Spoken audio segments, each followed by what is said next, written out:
Welcome to our next adventure with Chemology 411, a podcast about anything and everything. Kim and her guests will take you behind the scenes, behind the story, or behind the bar. So sit back. Make sure your seatbelt is fastened, tray table in its upright position, all carry-ons stored under the seats. But for this adventure, electronic devices must remain on, as we are ready to take off on our next adventure. Introducing Kim Schultz and Chemology 411. Hi, everyone, and welcome back to episode 43. Our main topic this evening is going to be talking about what a cash-free society would look like. I'm Kim Schultz, and I'm your adventure coordinator for this show. Let's say hi to my co-host, Tyson Hartley. What's going on? Not dancing tonight? No chair dancing? You know, usually I have been doing that lately. I know. What's wrong with you? Are you feeling a little blue, a little down? I don't know.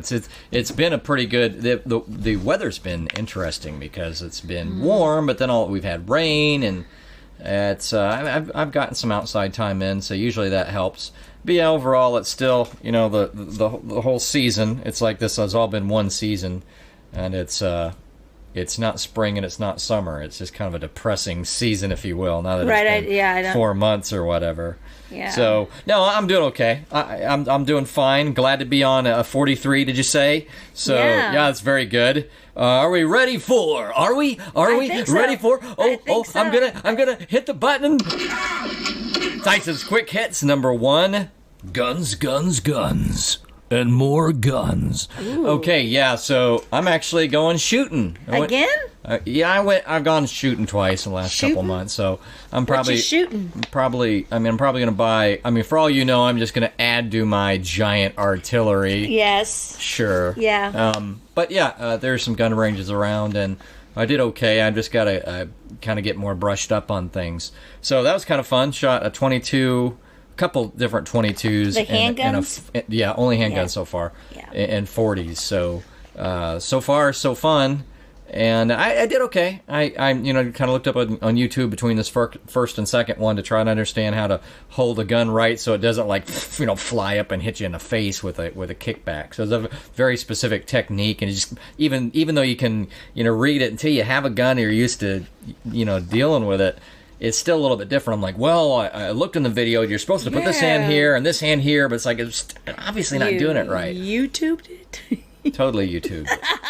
Yeah, and then I went like the first few were my best ones. Like I did better than the guy who was kind of showing me how to do it. And then after that, I think I kind of trailed off a little bit. Right. But all in all, I usually was hitting body mass, not very far away at all. It was only 7 yards. Oh wow! But still, I mostly hit the little target, so that was good. It's kind of fun. Okay, Tyson's quick hit number 2. This was weird. Now, how many episodes ago were we talking about supernatural and ghosts? Probably about 5 or 6. Really? It's been a few. So, I told you I don't have that feel at all. And I've got a new cat, but I lost my 18-year-old cat about a month ago now. Shoot, it might be... What is today? It's 22nd. I think I lost him on the 22nd. So, last night I had a sense... I keep my room really dark, but I now leave the door open just a little bit so the little buddy can come in if he wants. But for the most part, it's still really dark. I just had a sense of a light. You know how if you're sleeping, but if there's a light, you'll see it through your eyelids, and there wasn't anything else going on, so I had a sense of kind of a yellow or an orange light off to my right. And I think, I was never scared enough, or it was never obvious enough that I said, oh, this is definitely happening, but I was definitely awake. It was not sleeping. And I kind of thought, man, that's like a yellow or orange light. And of course that was the color of my cat, who was 18 and lived with me his whole life. And I also got a sense that a couple of times since he's died, I've had a sense that there was, there was a cat with me in bed, and it's not been the new little guy. Right. And I think it happened that last night as well. So last night probably the most, and I feel like I was telling my sister this, and I said it was funny because the little guy was not very, very smart. my 18-year-old cat. And sometimes he'd see the TV and you could see that glimpse in his eye like, whoa, dude. What is that? Whoa, that is really interesting. And then, 2 minutes later, it's gone. It doesn't occur to him again. And then years later, he'll kind of catch his eye again. And to me, that's almost like my awareness of the other side of the paranormal. I just don't have a good one, so I don't know if it'll come back. But it's kind of interesting that I even had it. It did, feel a lot more like maybe I did get a sense of my 18-year-old Maybe we opened friend. it up for you. Yeah, maybe, possibly. All right, quick hit number 3.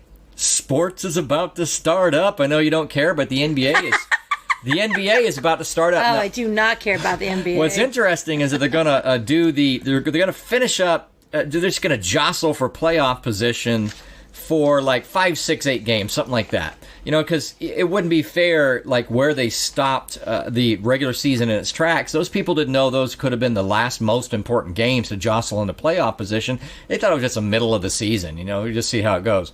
So they didn't want to start right in the playoffs. They get 6 or 10 or 11 games to jostle for that playoff position and then do playoffs. So I'll probably be watching that. That'll be something. But the interesting thing about the NBA, it has now been off for longer than they usually has as an off season. So it's really weird. And they're not even, I think the first game, even though I say it's coming up, I did think that they're going to start on like the 30th or the 31st or right around now, but it's actually, they're going to start on August 1st, it looks like. So that's why baseball started in July. They wanted to start before basketball. Probably. It was insider note. My friend that works there was like, we had to start, they talked about it to have to start before the basketball, So my guys aren't any good anymore. My Spurs dynasty is over as far as the NBA, but it'll still be an interesting postseason, I hope. So that'll be fun to watch. Okay, we're going to have an excursion. It's another Snoping Snopes. yes. Quick excursion. And the reason it's an excursion is it's around Snoping Snopes on the Cashless Society. Something that I'm very fascinated with, and that's just how people will twist narratives and make something look more, we've talked it many a time, make something look more false or try to apply their false tag to something broader than they actually should have applied it to. So we're going to have an excursion on that. And also, I have been doing some numbers. I know you love it. Oh my gosh, more numbers. Current events. We're going to do now. So apparently, we have to do another introduction because we now have excursions. We've got superstars. We got the normal show. Kimology. Got the normal show. We've got the thing that you're doing now around businesses in the current situation. The American Dream one. American we have to do Dreams. an intro for that. We don't have an intro for that yet, and we don't have an intro for current events. We're trying to be current affairs. Current affairs. It's yes, current affairs, current not events. Affairs. So we're going to do that on. I've already summarized the numbers. I'm not going to go up and down the logic of them, but it's COVID numbers around the country. Before we applied that only to Kansas, and I've got a summary that's probably only about a 7-minute current affairs. We're going to record that tonight since I summarized it, so that should be pretty good. 7 minutes. We've never done 7 minutes in our entire life. But okay, you heard it here. 7 minutes. That was I can't believe I said that with a straight face. So, well, let's say 7 minutes, except that we always, of course, do some analysis and commentary. Yeah. I'm just going to blame it on that. And my last quick hit is that I've been watching. I said I've been a little bit better about actually watching the TV I pay for, which is Sling TV.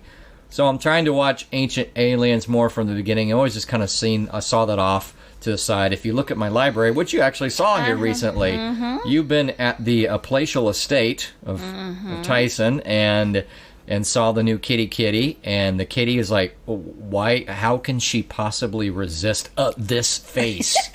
And poor guy doesn't know that it's just an allergy thing. Yeah. And I told Kim afterwards, I texted her and said, well, little guy says not to worry because he's hypoallergenic, so pet him like you want to.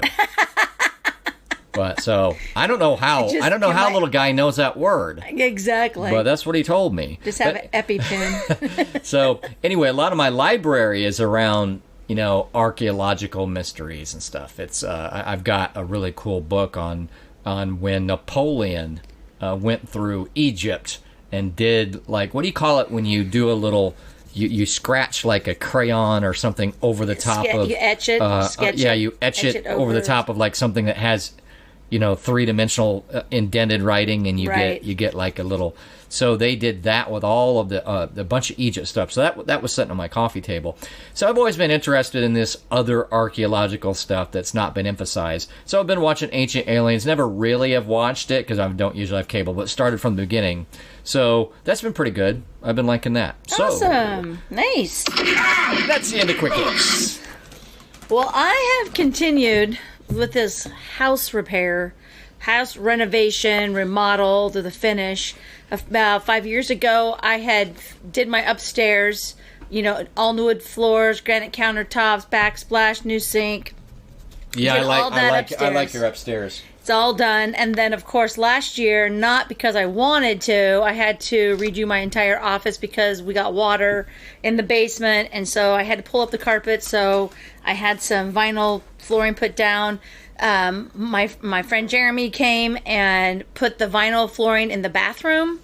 So the bathroom has the flooring in it now. And so hopefully this weekend, if my friend Tom's going to come to town, we're going to install the sink. And I just bought a new toilet today. I went and bought trim, so I gotta prime that. I'm gonna put some kills on that maybe tomorrow. And what'd you say, trim? Trim for the bottom.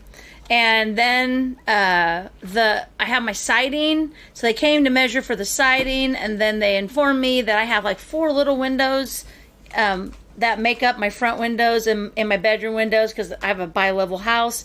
Then they called and they were like, well, we can only get the picture window with 2 side windows. And I know that they're going to be really, really nice. The houses that have them, meaning they've replaced the windows in the past, our windows are 1 unit. So all 4 windows, you can't just take 1 unit out. They're built together like it's one big unit. So I was like, but I think because they're going to be newer, I think the other ones might be a little cheaper. I'm hoping that these are nicer because they're expensive, like $2,000 for each room. Wow. I'm hoping that they'll look nice. And I was like, okay, I don't have a choice. So now my blinds that I have up there, I'm going to have to get new blinds. So you know how that happens.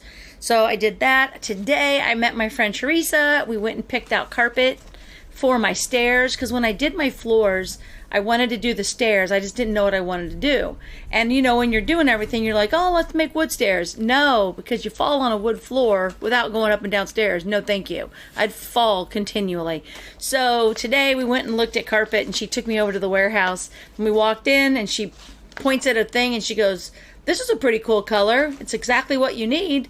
And I looked at it and I was like, oh, that is kind of cool. It has all different colors and it actually had green in it. My entire house is painted green inside. Upstairs is green, downstairs is green. And so I was like, I like that. And we walked through and we went out, and she was like, well, I don't know if we have any more. I go, I like the first one. She was like, really? Just the first? I said, yeah, honestly, it's just carpet on stairs. It's kind of a Berber kind of a carpet, really nice.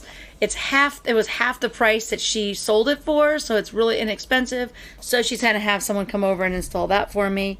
So that's my house, trying to get everything organized, and it's just disheveled of boxes and stuff like that. But my neighbors are flipping, redoing, and everything looking awesome, and I cannot be left out. So next year, my plan is to start enjoying getting my outside done, like planters and putting down the rocks and all that stuff, because right now it's just kind of overgrown and nobody cares. So you think sometime in the seasonal part of the year we can do an outside podcast? Oh my! You want to come and do yard work? Sure. That's not what I said. You're just talking. No. I think let's repeat. Let's go back on that. I think subliminally, in between the lines, you were like, "I love yard work." I actually don't mind yard work, but not exactly what I meant. There's little bird sounds in the background, while we're doing a podcast. Hopefully, no kids yell in the background or anything. I have a pretty quiet little baby block here. Yeah, and so see, then it would be people getting like their nature sounds while they're listening to the podcast. Yeah, I think that'd be awesome. And as you did say, I was actually invited over to the bachelor pad. Every Monday, we said this before, every Monday we spend a few hours kind of talking about topics or just basically kind of bantering back and forth, because when you're doing something like this, you really have to have rapport and kind of know where everybody's at, and then you have to, you want it to flow, so you just kind of talk randomly. And it was a huge step for me. I mean, not with us, just as a weirdo introvert. Yeah, that you let someone else come into your house. Yeah, I mean, usually it's just family members, and just once every few months, somebody else. And when you had that leg lamp in your window, now I know which window we're talking about. You got a busy street there, dude. You have a cemetery, but there's a busy street there. You could be like working that, and your chair is perfect to be having some tears as like people are walking by and look at him in there watching his Hallmark movies at Christmas. I mean, I don't know. Oh yeah, just women just walking by. I mean, you're right there. It's surprisingly way too close to the house where they can see in. Because it's elevated, so it'd be kind of weird to be single. I worry though. I don't know about this place, but my place is fine. But I do get just a little bit of pedestrian traffic. Whenever the U.S. is so weird. It's like you see pedestrian traffic, go, this guy's probably okay. But I kind of wonder. He's walking close. Yeah, I don't have all that. So anyway, yeah. So. We are still in the mask phase, the crazy mask phase, and I have successfully unfollowed almost, I think, everybody that possibly, like, I've got over 4,000 friends on Facebook. I'm thinking probably 1,000 of them actually. Did you say 4,000? 4,000, but most of them I don't think really interact on Facebook. I think they were just there and they're just not. And I probably already unfollowed them before, because normally if I don't really know them, I just unfollow them because I want to see my friends' stuff. I probably have like 20, because I'm just seeing a bunch of ads now. Because that's why a lot of people. I mean, I think that's the algorithm basically is knocked it down to you only see so many people anyway. Yeah, now you don't end up seeing it because I'm unfollowed them. But so we're still into the mask thing. And the other day I was driving down the road and I saw a car. With a mask hanging from the rearview mirror. Okay, so it's just a surgical mask. It's not even the mask that someone made for you and thinking it's cute. It's a surgical mask. So when you take the surgical mask off, reality is that you're supposed to throw those away. They're called disposable, but people are taking them off, putting them on, taking them off. So the other day I was in the parking lot and this family pulls in next to me in their car, and they've got like 20 masks hanging from the rear view mirror, 20 of them. And as they go to get out of the car, the mom goes and grabs masks and just starts handing them to people. Mm-hmm. I'm hoping that they're clean, but who knows? But they're hanging in the element of like dust and all that kind of stuff, which to me, it's like, that's probably not good. It's probably not good. So it's not proper use. Right. I mean, as I've said, locally, it's our recommendations / ordinance is like, even as they define the mask, they say should not be touched except to remove and replace. It's like, right. How often is that happening? 0.00001% of the time, because everybody's touching their mask all the time. Right. So it's all already improper mask use from the very get-go. And today I went to the grocery store and I can't breathe in the mask, but my daughter kind of has like a fit when I don't wear a mask, so I threw it on. And so I'm just breathing out of my nose so that I can breathe. People don't understand. My heart will just start going faster. It's faster. I don't have the right oxygen and my head gets light. I can't do it. So I've got it down on underneath my nose. I'm in the store for probably 35, 40 minutes shopping. No one has said a word to me. And I go to checkout and I go up to my normal, nice person. But evidently she's a stickler to rules. And she looks at me behind her plexiglass and her mask and says, "Can I get you to put that over your nose before the manager comes over and yells at you?" And I thought, I dare a manager in this store to come over and yell at me. First of all, it's not going to happen. And I said, "Okay, well, if I pass out, I want you to know that you will be responsible." And she goes, "Oh, that's okay. I know CPR." And I said, "Oh, great. Well, I have asthma. And when I pass out, you'll probably just kill me." And she goes, "I have asthma and diabetes." And now I'm going into this person's life when in reality, if a customer makes a comment to you, because I am the customer here, you should have just said, "I know," and just ignored me and just did your job. I don't need your story. I don't need you. So what happened was I didn't get my card scanned. I didn't get my coupons done. I didn't get my ice ordered because we're talking about her health. And I said, "Well, you might want to write down all the hours and the amount of time that you're required to wear a mask, because when you come up with heart disease or some other thing, you're going to want it documented because it's going to happen." And she just kind of looked at me. I'm thinking, you know what? You should have just rang my grocery stuff and let the manager. So you actually did say that to her? You weren't even thinking that? Yeah. But the thing is that let your manager come over and yell at me. I'm not scared of your manager. I would have scanned my card. It was $24 difference without scanning my card. They had to give me $7 cash for the coupons that they had to give me back. I had to go stand over in customer service. Thank goodness there wasn't a line, with my mask on even longer. So I left that whole place. My heart is beating and I just want to scream. That's where I get with that. So all those people out there that are like, "It's just a little inconvenience." It's not a little inconvenience. It's leading me to the next part. I have suffered with depression my entire life. And you know how I know that I'm depressed? When I don't cry at all. Like, I'm at my dad's funeral, I don't cry. I'm just sitting there going, "Why are you all crying?" Like, I'm by myself. I might, my eyes might water when I get really mad, but I don't cry. But when I'm depressed, I will cry all the time. I just have tears coming down my eyes. I'm watching Glee. I started watching Glee. I'm crying because these fictitious old people playing teenagers in a singing place. The bad things are happening and I'm just like crying and I'm thinking, "Oh girl, get yourself together. You need to check yourself."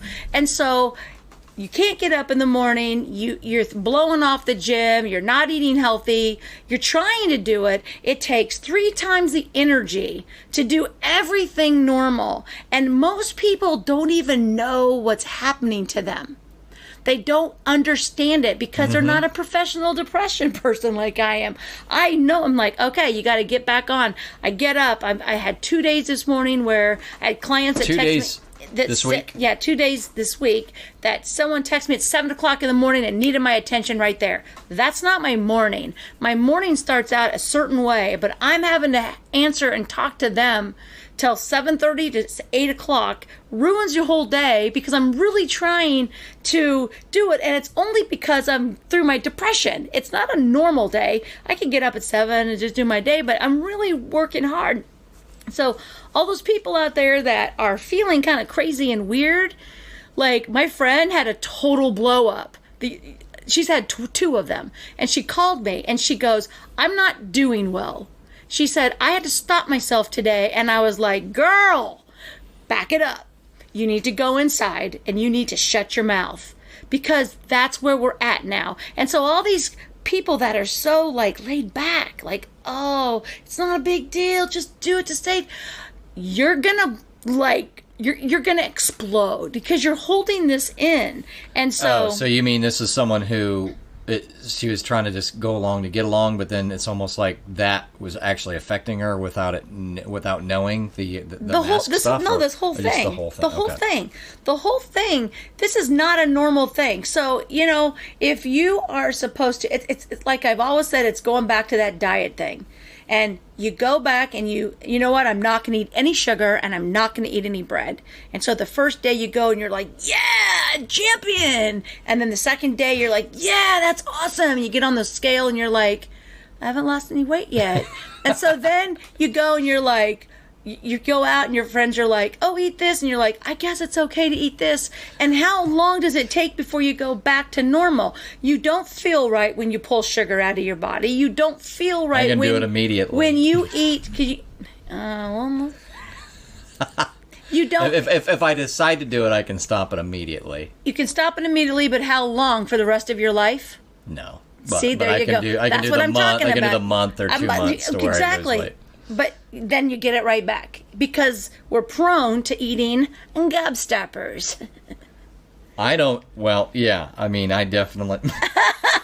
I'm not going to explain that. Yeah, that's studio candy there. Gobstoppers. You guys got some gobstoppers. But anyway, so what I'm saying is that our normal routine and is there, and it's being switched around and turned, but we're going to end right back up to where we are. And if we don't pay attention to our mental ability, something bad's going to happen. So we've got to be cautious and caring of like what's going on. Like I know that you have to have feelings when you start to obsess about these mass things. There's other things out there. If this wasn't going on, you'd still be obsessing on facts or your chemicals or your whatever. You'd be doing that. But right now, you're like focused on these statistics and these masks, and I mean that's your brain. It's always back there. It's just that when you just said earlier before we started recording, oh, this person thinks I'm a libertarian. It's like, no, I'm not usually. This is what you're saying. It's just that this is beyond the pale, so it seems like I'm a libertarian. Correct. Well, I'm a libertarian, so just think of how beyond the pale it seems to me. Right. And so, yes, it's always. I mean, I can't go an hour without basically obsessing over it. So certainly it affects me. Best thing I can do is go out away from the city, be by myself over at the lake, and then I kind of forget for a while. I do the same thing. And sometimes at the gym. Sometimes at the gym. I'm at the gym. I'm with my self-education stuff. We talked about that last week. I am in my meetings, and I am not on my Facebook. And I am weaning myself off because that is an addiction as well. Facebook is an addiction as well. Is. I spent 3 years in my house. I went to the grocery store. I did kid stuff. I might have talked to a couple people, but my now ex-husband, my second ex-husband, when we got married, he moved away for a quote training, which in reality was a job, and he never came back. And so we talked on the phone, and he always promised, and then something came up. And for the first year of him being away, he came back, once or twice a month because I had his son. And then all of a sudden he quit coming back, which is when he met his now wife, which no one knew. I sat at home and I waited because every time I went out, people were like, hey, how are you? And da-da-da.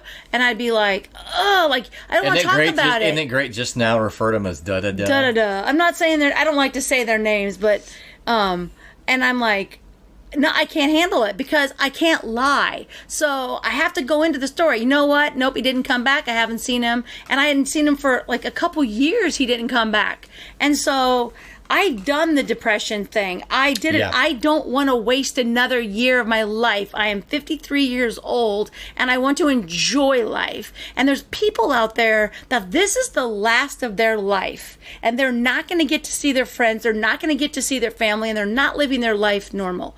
And so this is affecting everyone. I know we've almost turned it into an excursion, but I told you I know someone. I really only know one person. I know that sounds crazy that has somebody who has it, but we're in Kansas, so as the current affairs thing will show you, the numbers are wildly different depending on where you are.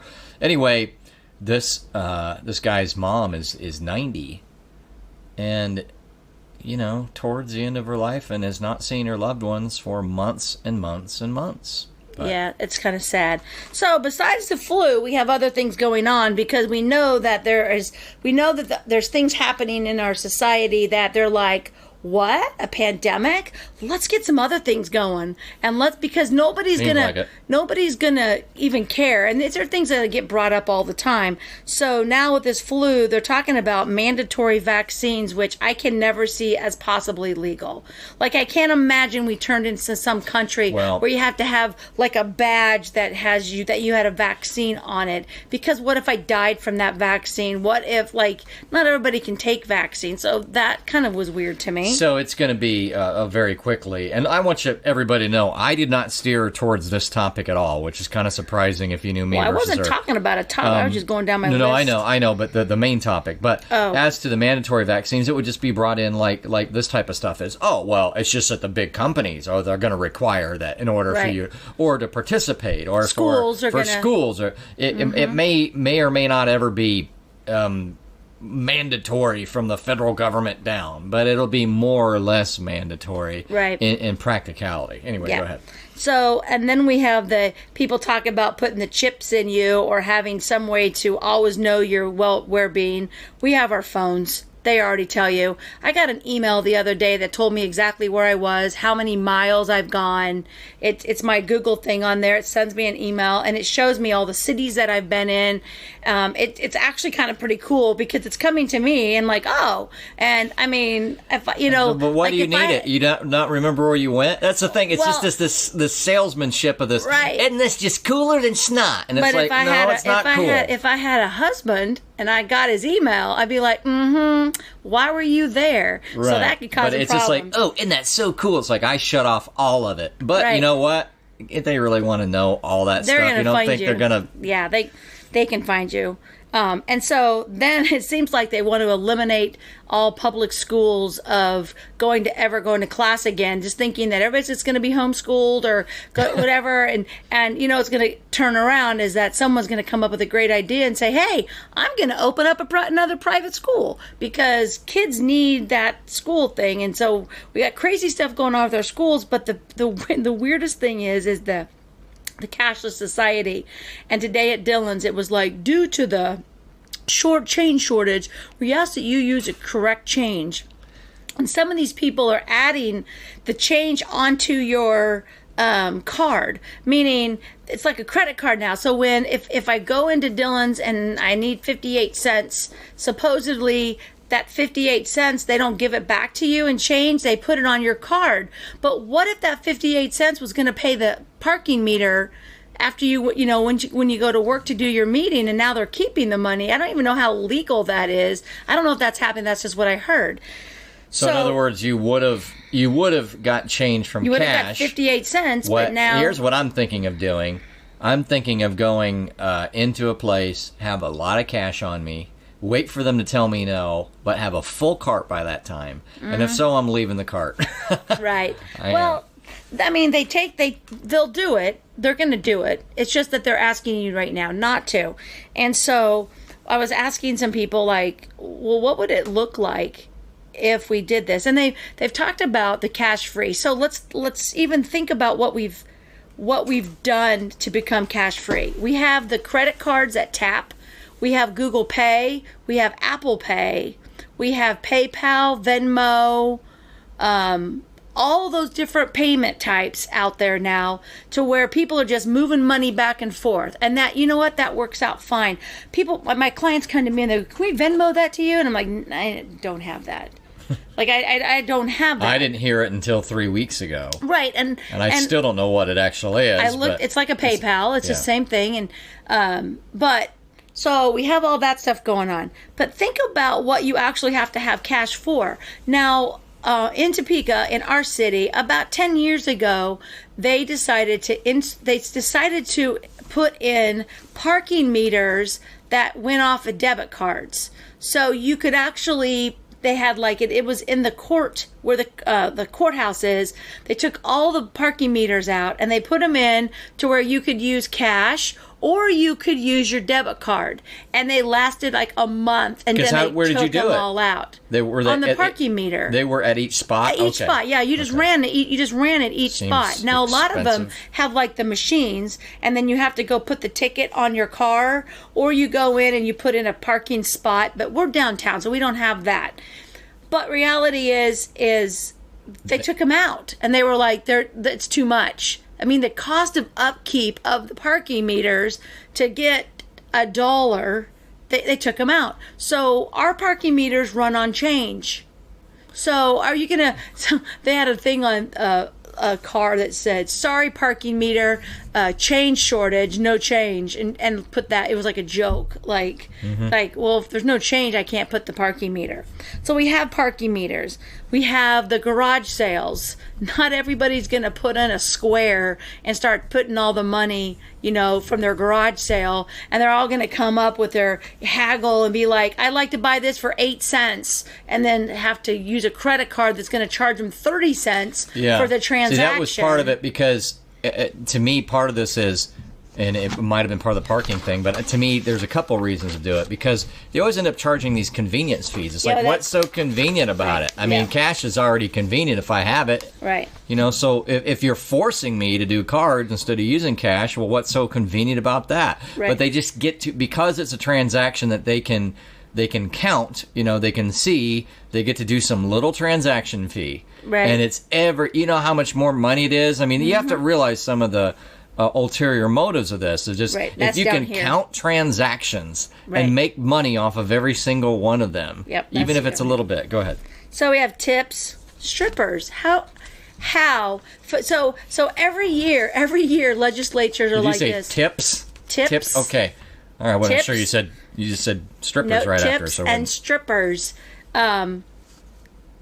Every year, legislation comes through and says, we're going to close down the strip clubs. And then you go in there and all the legislators are, throwing dollar bills everywhere. They're just like, oh, no, we just want to look good for our constituents, but we love coming to Topeka because we got all the small farm towns loving the strip clubs. So you have strippers. How are you going to do that? I mean, where are they going to put their square remote on that? On the end of the thing, and you're going to walk over and zip it $1? I could think of a place.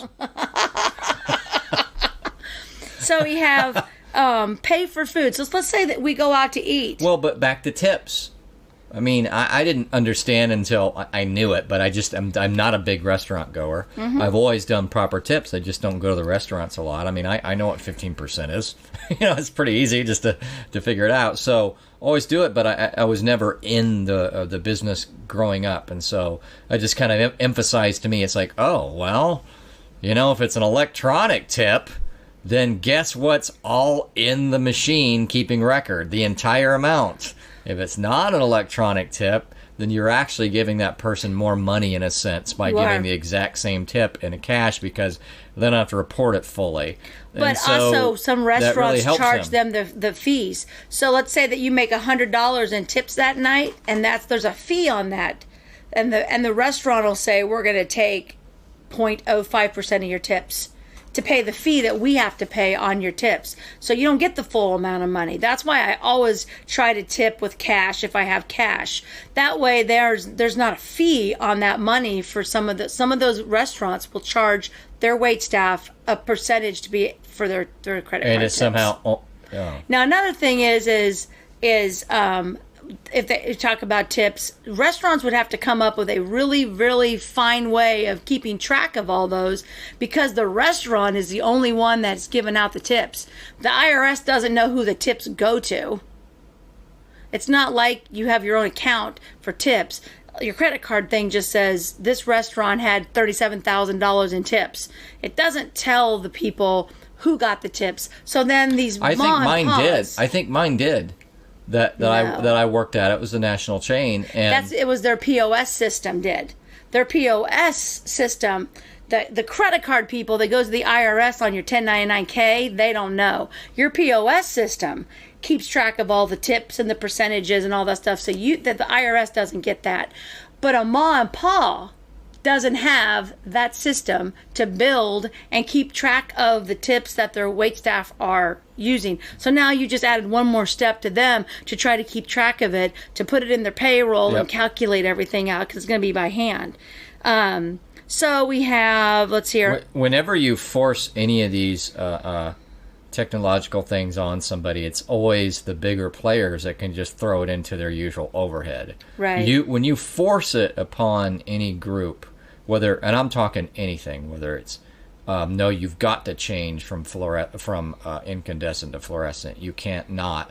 Or whether you go, okay, well, now at some point you have to get rid of your analog transmission TV stations. You don't even get to keep it anymore. You have to go digital. Every single time that happens, the bigger interest win, because they throw it into their overhead, and the smaller people go, that could be the thing that tips them from not being able to do business anymore. All these little things where it's like, when and if I have time to do that, I will do it. But if it's artificially forced on me at a specific time and it's a bad financial time to do it, then that could be the reason that they go under or make that decision to no longer keep their business. Go ahead. So what about you and I? We go out to eat, and I'm like, I'll just take the tab and put it on mine, and you're like, I'll just give you cash. Or now, how are you going to pay for your meal if it's just inconvenient? If you go to a restaurant and they're like, no, I'm sorry, but we can only do one ticket per table. And you're like, oh, I'll get it. And you're just like, here, I got to give you $10. Now you're going to Venmo me $10? Yeah, they want me to be using my phone to zap it over to your phone.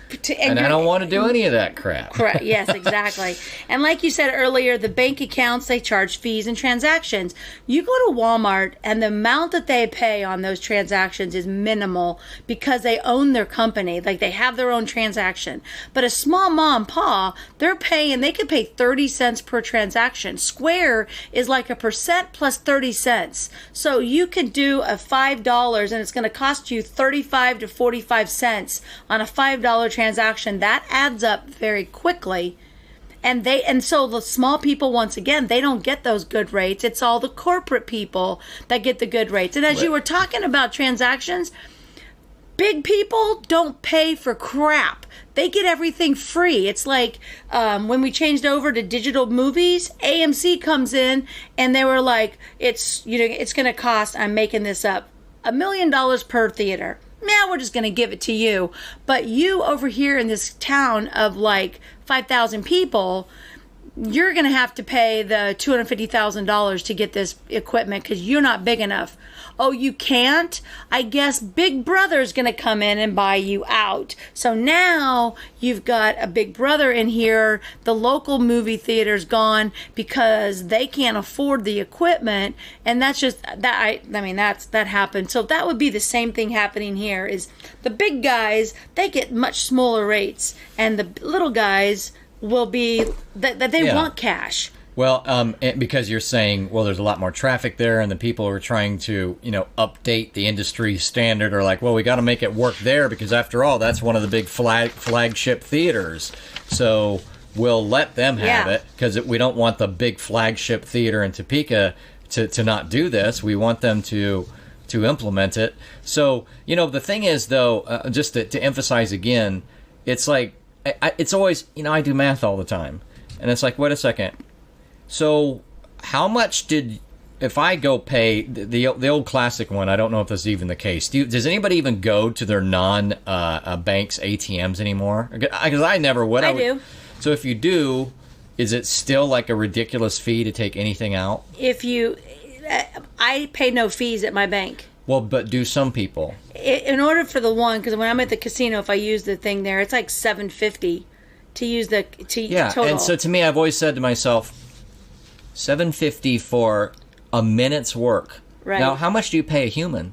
You don't pay him $7.50 right. to just give somebody cash. Yeah. So it's just a total greed profit center. Yeah. It didn't take anybody any moment to do this. It's called convenience. It's just the machine. Yeah. It's a pure profit center. Now, I know there's some maintenance to the machine, but again, you're looking at time spent. Yeah. Pure profit. And it's just pure profit. You can get an ATM. There's a lot of now I'm going to say in Kansas, okay, not New York, but $7.50 might be what somebody has to work 25 to 30 minutes for that. Right.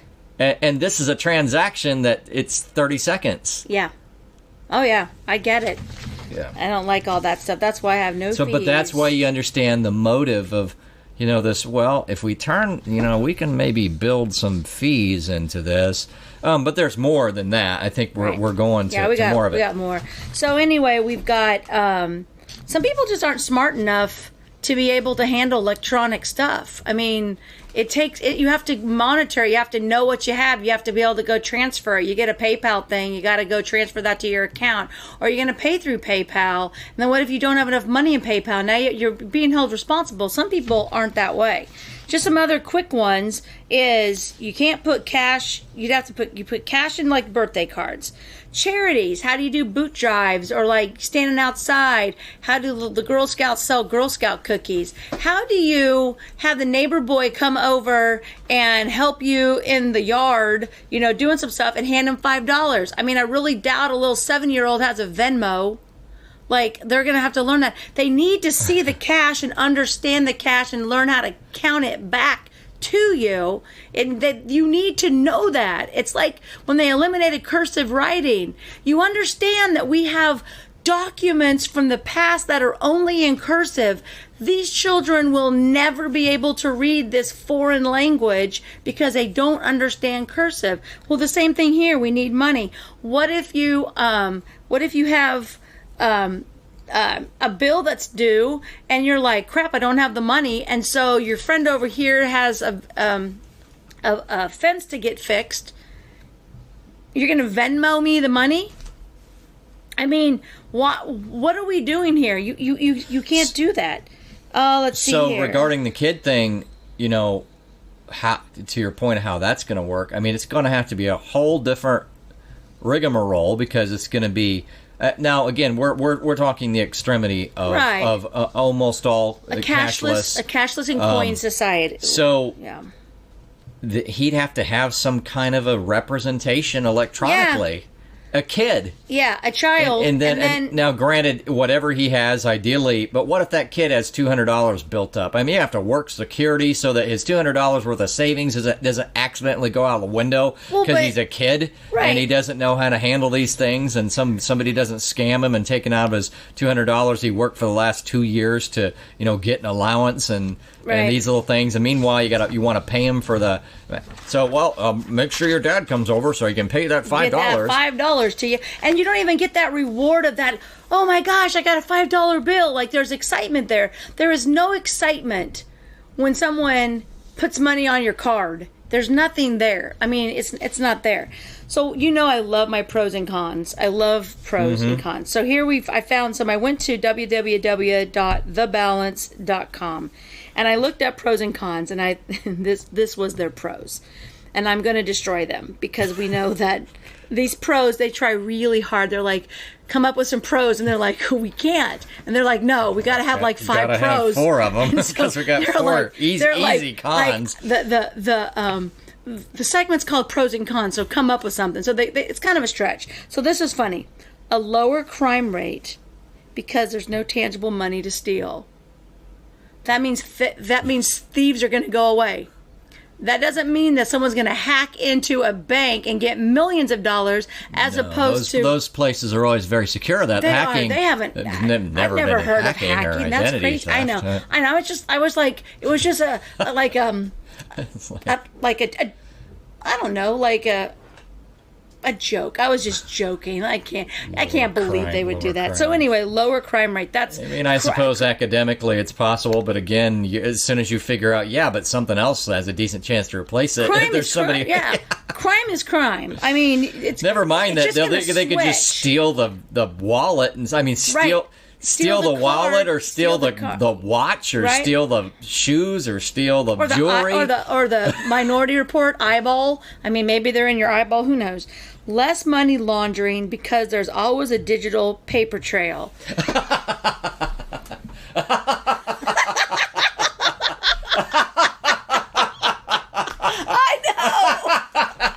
know. No, I laugh at this because our intelligence agencies are specifically one of the best in the entire planet, the most infamous at money laundering. And if anybody anybody should. So if they want to erase the paper trail electronically, guess what they'll do? They'll erase the electronic paper trail. Correct. You don't think they can't digitally erase? I mean, I suppose they can make it hypothetically more secure, but you don't think they'll have backdoors for that for big time crime and government? Oh, well, we won't let anybody see that money. There'll be some stupid little rule that we can't even see, or get put in jail. Yeah, it'll be around the thing. I know, that was a good one. Less money laundering because there's always a digital paper trail.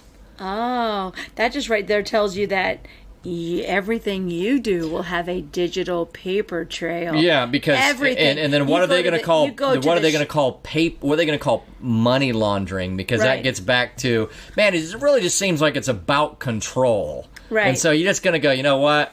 That Tyson guy, he's a little bit too outspoken. Is there any way we can kind of figure make him look like he's money laundering? Right. Yeah, anybody could throw money electronically into your account and you could get in trouble and be like, I don't know where this money came from. Okay, so then we have less time and costs associated with handling, storing, and depositing paper money. Okay, well, we all have to have the plastic cards. We all have to, the time it takes when the plastic card that you have gets compromised, the time it takes to go back and redo everything that's attached to that card, there's a value there.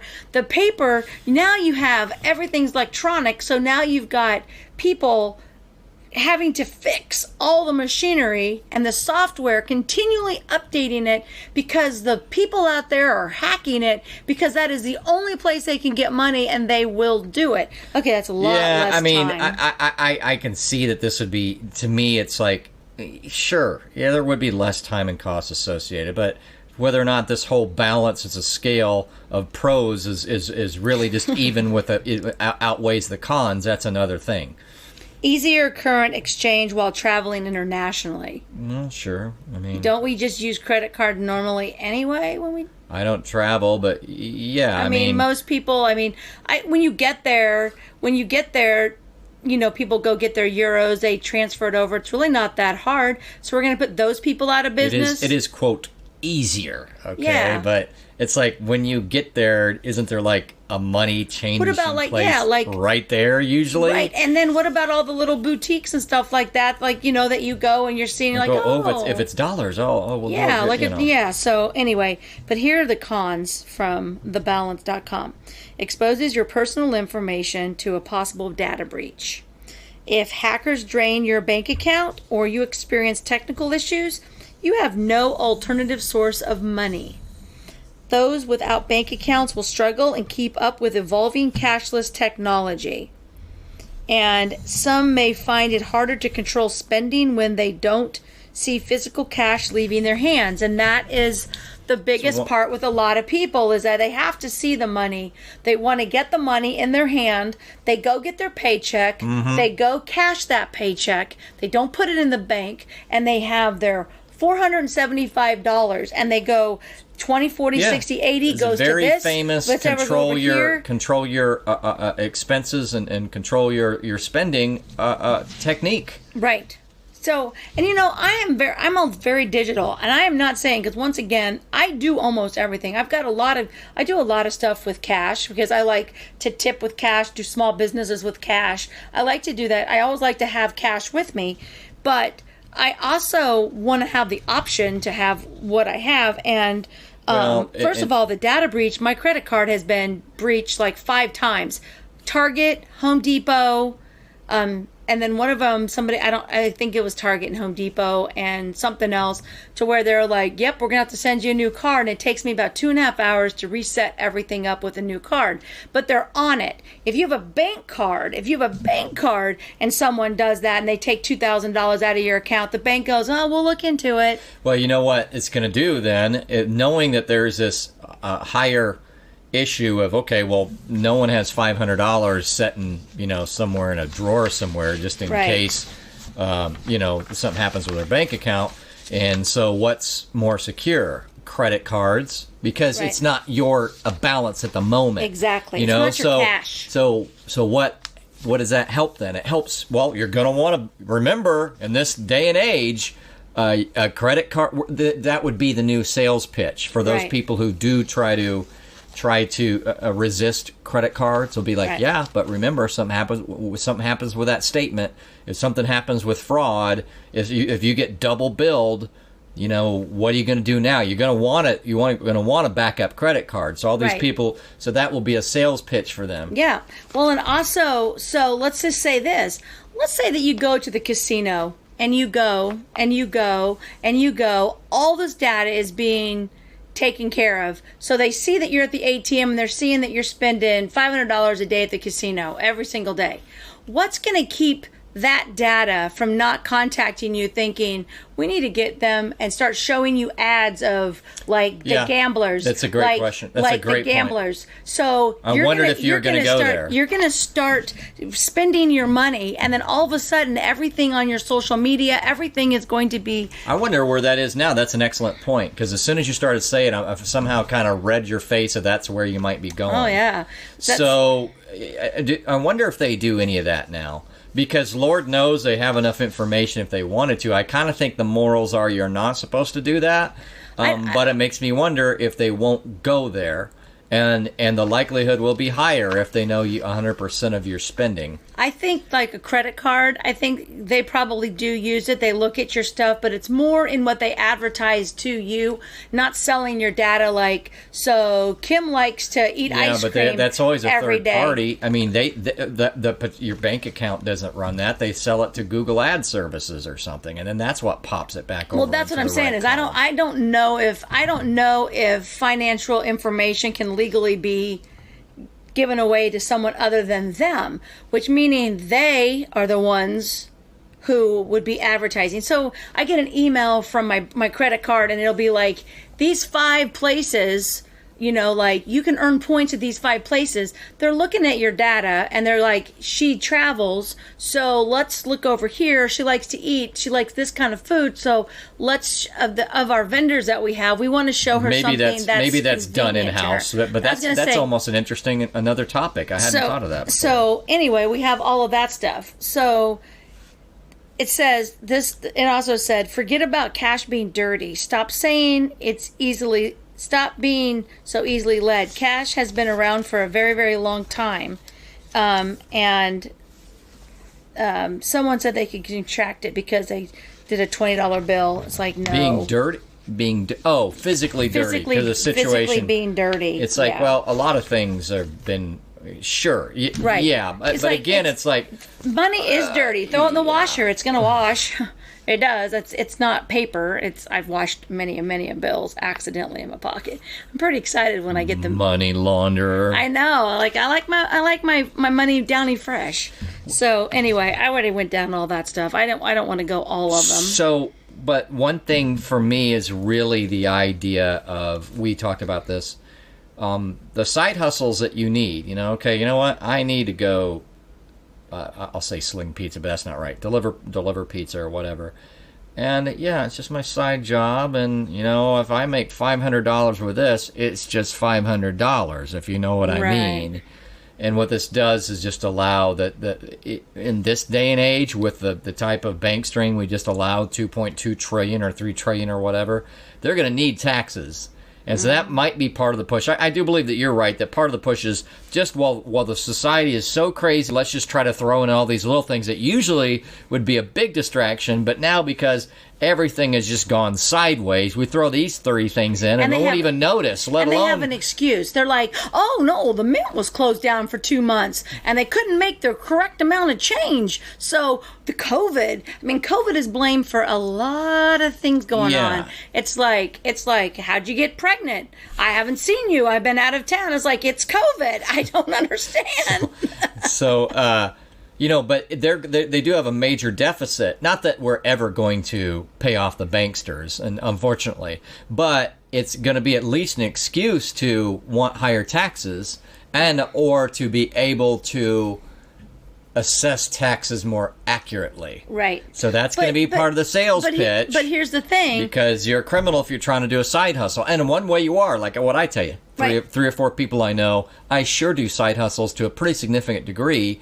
and it helps them attain from one standard of living to that next, half a tier. Right. Because of the extra money they're making there. But if you're looking at someone that's making less than $1 million a year, those are the people making less. Those are the people they're going to be tracking and worrying about. And the other people are going to have their superior way of doing things. That'll be something that we can't afford because they're money, and they're going to have more power over it. It's just the way the world works. Well, that's the thing. Because what else do we say? And I think that's part of what you're saying. No matter what you prohibit, some people still get to do it. Yeah. And overwhelmingly, those who get to do it who are rich don't get in trouble for it anywhere near as much as the small timers who are trying to do it. Those are bad. Those are bad street criminals. How dare you, middle class people? Bad street criminals over there. But everything that's prohibited is done by super rich a lot easier, even if it's prohibited. They get this kind of double standard, whether it's say in Chicago, a quick Second Amendment aside, strict gun control, Joe Smith down at a rough part of Chicago, who is a good guy but also knows he lives in a rough part of Chicago, but that's where he's from. And so he wouldn't mind having a gun. Not that he wants to use it, but he wouldn't mind because things can go sideways where he lives, but he didn't want to move. He's from there. And he goes to get a gun, and guess what? Strict gun control, and Joe Smith shows up as having some kind of history, and their databases are entirely screwed up with this. This is the truth, actually. And so guess what? Joe Smith, and he doesn't get the gun, even though that's not the same Joe Smith. And it's very hard to appeal, and they don't want to really respond to you. So Joe Smith, who should have been able to get the gun, doesn't get it. Guess who can get guns? They're politically connected. Right. So guess who's going to be able to do cash society? The politically connected, the powerful, the elite. That's who's still going to be able to do cash society. It's the way it always works when we prohibit things. I mean, and also I think when we were doing research on Monday, didn't we read about the military, how they took like billions or millions of dollars in cash on planes over to foreign countries? Yeah. So you don't think that's going to not still going to work? They're still going to have to they're not going to be like, hey, where's your debit? Can I Venmo you that money? It's always going to be the off books way of doing things. That's why I kind of laughed earlier. I didn't kind of laugh. I laughed a lot, but about the intelligence thing. We need to sink our giant debt money around the globe, right? Because we get so far in debt. If it was stuck in our society, loaves of bread would have been $50 a long time ago. Right. But because we're the reserve currency, what helps us is that money gets synced all over the planet. Right. So actually, when 300 million that we shouldn't have printed to begin with goes to Iran or wherever it goes to on a pallet, then that's a part of doing business. And you know what? We'll just do it in cash, and that way it's not as. And the way we do things like drug running and everything else, unfortunately. So I'd be really interested in how the intelligence agencies work with that. They'll have their stacks of cash. There'll be cash. They'll be just like, no, we have this drug deal. I've infiltrated this big drug gang. It's like this. I need the Venmo account. What's your PayPal email address? I don't think so. Or to our point, they'll just find a way to just they'll have their own little. Intelligence hacks to have like black money. We've got the dark web. We'll have dark web accounts. Yeah, there'll be something there. So yeah, that kind of sums it up. I just have to say that when it comes to this, I'm not exactly sure why it came up during COVID. Again, so big of like trying to blame that we don't have any change, and the banks are like, we have money. I don't know what you're talking about. But also I don't know if it's just one more thing to add on to break us as a society. Like, just to break us. It's like, just spin us into punch you down. Confusion. Correct. I mean, we're laying on the ground right now. We're in fetal position. And what's the next thing they're going to come over and kick you in the face with? Because that's what I'm waiting for. I'm waiting for, what's the next blow? Right. And, I mean, that's that's a sad way to live your life. This is not America. I don't know what we're in. Oh, my God. I'm sorry out there for my probably one fan who's like, how dare you? Yeah. Wear your mask. Don't kill grandma. Oh, okay, but there are two things. When we were looking it up, couple of other little analogies that were made, or one analogy, one other thing. Where did I find recent articles about cashless society? Prior to COVID, late 2019, quite a few all over the place. Are we going to get there? We probably 2020 might be. One of them said 2020 might be the year. Right. Did it not? Mm-hmm. So we got to get there. We're going to get there. These are all planned. I mean, the other thing that we saw the other day is that it's kind of like the restrictions, the mandates that are not by government per se, but big corporations are glad to mostly incorporate the restrictions. Say with the mask would be the analogy, is that good movie. The Mask.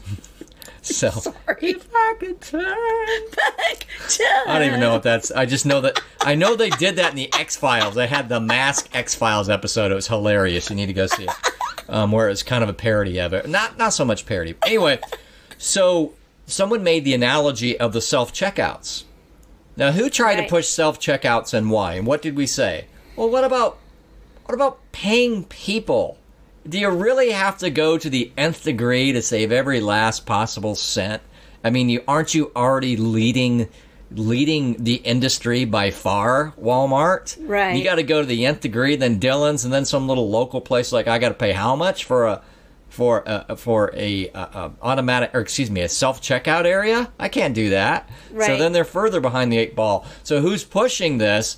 Who's going to be pushing it more? And we saw, it may have been anecdotal, but someone's like, well, that's funny because I went big box place 1 and, oh, no, coin shortage. Big box place 2 or big grocery 2. Oh, coin shortage. We insist. And then they go to their more local place. They're like, yeah, of course, we got all kinds of coins. Why wouldn't we have coins? Right. Of course we have coins. Right. Why would we be short on coins? Well, and this is funny. This has nothing to do with this, but so as we push self-checkout, we also push they shop for you. Like it just switched. So now they're paying people to do the grocery shopping for you, or you do the shopping and you have to check out yourself. It's like it's like flipped. It's like, no, I want to go to the store and I want you to ring me out. And I don't mind self checkout if I've got like 10 things. I can beep beep beep. I mean, I've always dreamt to be a cash register person. I always wanted to. When I worked at Kmart, I was like, I love buttons and stuff, and I'm like, beep beep. Always freaks me out, kind of. I mean, I guess I shouldn't be freaked out now since I've been my own, cashier for this long. Exactly. But yeah, just like the idea that a bunch of people lined up and you're like, oh no, where's the code? Right. Kind of seems stressful. We went into Home Depot to get the toilet and my trim, and so the guy comes over to me. I'm in self checkout, and he comes over and he picks up the gun. I'm thinking, okay. Wait, what? He picked up the gun, and he's beep. Oh. To the toilet. He goes to the toilet, which is $140, and then he goes down to do the trim, and on the back of the trim, it's I had to use a saw today. I had totally left that out. So it's a 16, no, it's there 8, 9, 10, 12, 13. It's a 14-foot piece of trim, and I need 2 8s and 2 6s, which is 28.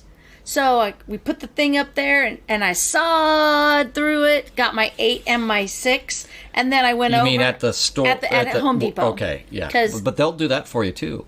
Well, if I carried it all the way to the back, they had it right there in the trim. They have like a little table. Oh, okay. They'll do it. You can do it yourself. Oh, cool. And so I did that, but then they had another 8 and a 6 over there, so I grabbed those. So he scans the back of it, and I said, I have an 8, an 8, a 6, and a 6. It's all the same trim. So he puts it in, and then he goes, and he goes, what? And I go, oh, I'm sorry. I said it's actually 28, and total. And he goes, okay, takes everything out. Beep, 28, puts it in, and it's $34 or $64 or whatever it cost me. And he goes, then there you go. And I go, do I want to put the toilet on there? Oh, yeah, we probably should put that back on there.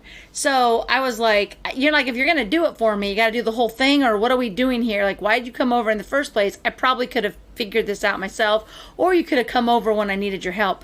But it was just kind of funny to me. I'm thinking, do I now have to touch this infected thing that no one is cleaning to beep it myself, I mean, I will, because, I mean, they only have self-checkout now. It's not really self-checkout when the guy does it for you, but anyway.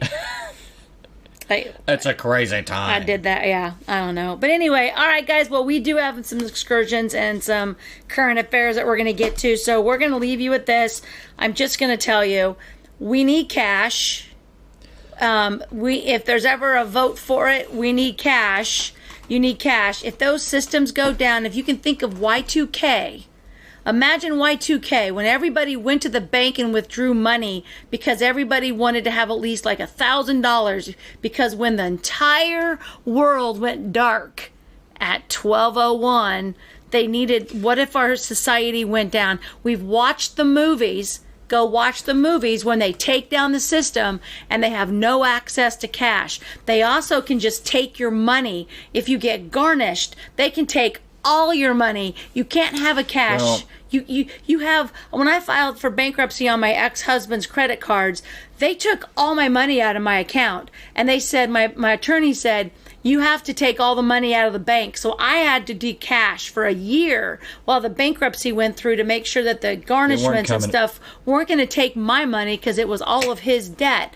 But I had to take the cash out. If it were a cashless society, then what am I going to do with that money, and how do I hide it? Because now I've got to try to hide it. So I'm going to have all these banks all over the place. Instead of hiding places, you're going to forget. And as soon as they do that, they're going to say, and everybody has to know all of your related accounts. Right. Everything is going to be connected, and everything is just one. I mean, it would be horrible. Well, the other thing too is that to me, part of, and listen, I'm a libertarian. This is your You're result. A libertarian. Your what? results may vary, but this is the turn America into China year. Yeah. And one thing I think of, we do it for terrorists, and what do? We freeze bank accounts. Yes. And as we're becoming less and less tolerant and more polarized, what this is allowing them to do is more control of that type of thing. Like, oh, you thought you had money and you could be your own little dissident because you don't think we're doing things right as a government? And you think that you want to rescue and save our, quote, libertarian freedoms and, founding father stuff and have your own little networks? No, you're not going to, because guess who doesn't have any money anymore? Right. You. Or what about like that, the wife, because I did the exact same thing, that wife that's going to go through a divorce, and so she's taking some of her money and she's putting it in an envelope so that when they leave, she's got the money to pay for that apartment or whatever, so that she doesn't have to give it to the husband, so she can either maybe escape, leave. You can't put that in an account. I'm just going to go open this account. If everybody knows everything going on, you need that security. So we need cash, we need coin. And I just think, I can't ever imagine us doing it, but I thought this was a fun topic to talk about, because all of a sudden, everything's coming up COVID around here. Usually it comes up daisies or something. Now it's everything comes up. I'm just mad about COVID. It's just mad about me. Okay. All right. With that note, all right, guys, thank you so much for giving us your time, and we always appreciate our listeners, and we're excited that our show's growing and growing and growing. We're on 43. We didn't even get dirty this episode, though. Well, we still have 2 more shows. Wait a second. What? Cash. See, I just got dirty. Cash is dirty. Cash is dirty. You're an idiot. Thank you very much. You know how much getting that response from people sometimes. I was saying something dumb on purpose. I actually really makes my day. Actually. Make sure to comment on our Facebook group, Kimology 411. We love to hear from you. I'm actually doing Facebook Lives when I decide to do my hair and put on makeup, which is rare. But hey, you get to see my Her hair smiling looked face. good today. Thank you. And if you guys haven't joined yet, you probably should. Go to Facebook, Kimology 411. Join our group. Thanks, Tyson, for helping make Kimology 411 so awesome. Thank you, ma'am. You're welcome. We will talk to everyone soon, and please make sure to keep taking all of your adventures. Bye-bye.